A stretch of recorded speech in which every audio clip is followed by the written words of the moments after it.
as a commentator and you see one of your own either doing something very well or something happens badly, the Kenyan instinct, comes out. As much as you're trying to be as professional as possible, it comes out, or excitement that comes out, Although you try and minimize it so much that you're not trying to show that you're favorable or disappointed by a certain action by our own people. It affects you, one way or another, positive or negative. It's just now how do you express that, and it's the expression that you have to manage. You understand that you're not like favoring or showing, that kind of thing. But given that you're Kenyan, yes, you understand the challenge or the success that one of your people has done. Yes, I show excitement, but it's not over the top that people are saying. I would show the same excitement about a Ugandan winning a race or American, based on my tone and but not over the top. Like it's my people, I have to.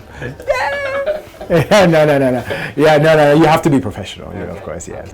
When I got into the sports marketing world here in Kenya, and I got how I was very interested in sports marketing. So when I was working in Nike as a designer, and I used to go to the sports marketing department to see how do they deal with Michael Jordan, for example. And I met him there. And how do they deal with somebody like that? And how do they deal with tennis stars like Andre Agassi or, Tiger Woods or those kinds of people? Because it's in a very different level. And you see, they really support their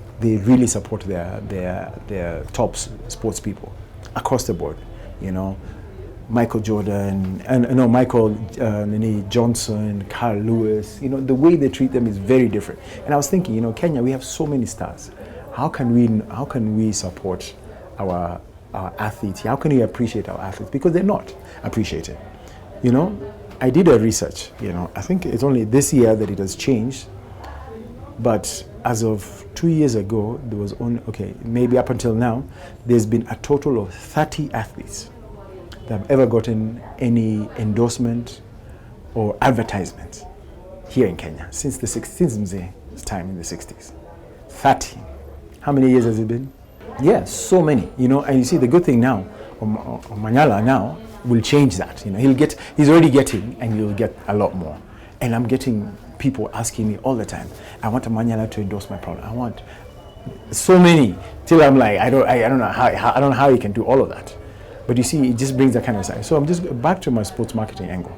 How do we appreciate our athletes here? Yet you go outside, everybody talks about them. Everybody talks about them. They make their money out there, but not here. And where the real money is in sports is in endorsement. You see, so it's just changing the narrative with our corporates. How do you engage these athletes? To promote your products and services, not only in Kenya but globally. You see, and so that's been my passion to try and really change that narrative about how do we support, how do we market our athletes. But once we did that, that's definitely a concern. But then when I went back, I saw that a lot of our athletes have a few challenges. Communication. How do you communicate? They can't communicate, And you see, fortunately, with social media now, it has helped. Having a Twitter account, a Facebook account, Instagram, or even have a YouTube, account. Having a really organized social media presence. Because that's changing. You can now say what you need to say, in your own pace, that kind of thing. And have somebody manage that for you, or have somebody train that for you. And so there's things that we want to do. I mean, right now, Eliud Kipchoge is probably the highest social, with the highest social media numbers, because that means something. People want to see your numbers. If you have 1 million, then you have presence. You have an impact on how people engage with you. The visibility of you on social media is what counts now. So now it's just trying to encourage a lot of, and sadly or unfortunately, that's been our culture with our athletes. They tend to hold back. They don't want to put, content out there. I've done this, I'm training, this is my training, this is what I do, this is my family, this is how I relax at home. Things that appeal to, people who want to market products and services. So that's slowly changing. So, how do you manage your lifestyle? how do you manage your money? You know, you don't want to be driving around flashy, you know. Okay, for the footballers and other sports, that may work. But for athletes, the people who support athletes, maybe not, you know, or maybe it changes. But you see the beauty about now with Omanyala, you know, given his success now. And he's fairly, you know, he's fairly social, he's very aggressive on social media, you know, that will change, you know, things, and that will earn him a lot more money than what he's getting on the track. You see, a marathon runner will earn a lot of money on the marathon, but will not earn anything on any other than, let's say, Eliud Kipchoge. But now, Omanyala, he will make more on, of his local endorsements than prize money. You see, so now we're just trying to see how we can change those things about our athletes locally. Within the Kenyan market, you're starting at